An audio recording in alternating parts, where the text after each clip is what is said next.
we talked about today was that there are still some big wine stories that have not been told. One of the stories we spoke about was the globalization of wine. In the last 10 years or so, there have been movies and books about globalization is a negative thing. It's a bad thing. It makes all the wine the same. And our point of view is that globalization can be a very effective thing for wine writing and for wine itself, as long as local identity is maintained, but still bringing a global understanding together. Wine can break down cultural barriers, language barriers, like nothing else in the world can, and those are stories that have been sort of unexplored.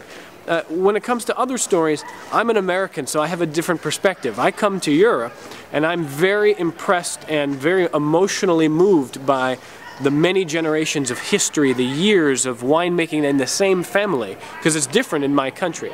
In Europe, it's less exciting because you know those stories. You're looking for new things to tell. So I think we're all looking for new ways to tell stories, but I think we all agree that as writers, as winemakers, as wine sellers and retailers, we can all do a more effective job of finding a story to tell and presenting it to our readers or our consumers, as opposed to simply giving us information, statistics, numbers, names, without condensing it into one story that is easy to understand. And I think we can do a better job of that.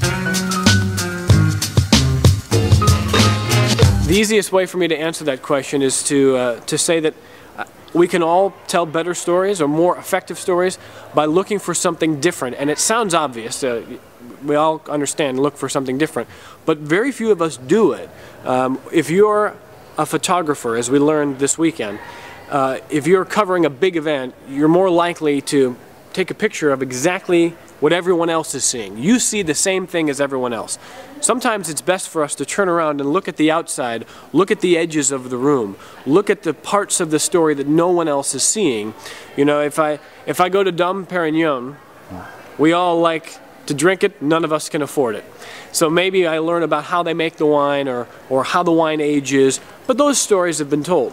If I go to Dom Perignon, I want to talk to the man who cleans the cellar and maybe sneaks a bottle once in a while. That's a more interesting story for me than the same thing we always hear. And so I think if it sounds obvious, it probably is, but we can all do a more effective job. I can do a more effective job when I arrive at a winery or I buy a bottle of wine or I talk to a wine seller to find out what is unique, what is different here, and what's going to make it interesting to my readers.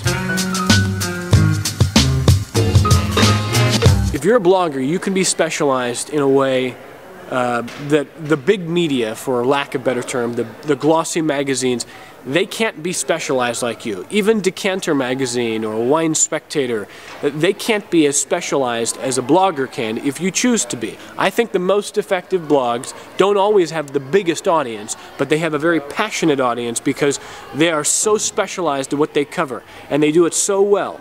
And for me, the best blogs are not always, we say, cheerleaders, boosters.